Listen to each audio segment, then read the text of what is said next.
এটা হচ্ছে মানকচুর পাতা, এই যে দেখো, আর এটা দিয়ে রেসিপি হবে। এটা হবে আজকে মানকচু পাতা বাটা। চলো দেখি কীভাবে করি, দেখে নাও।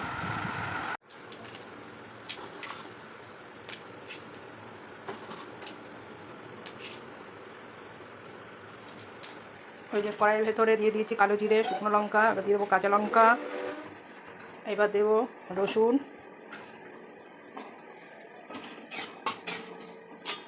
এবার পাতাটাকে একটু ভাপিয়ে নেব। এই যে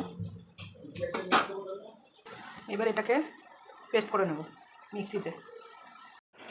এবার কড়াই তেল গরম হয়ে গেছে, এই যে বেটে রাখা মানকচুটা দিয়ে দেবো।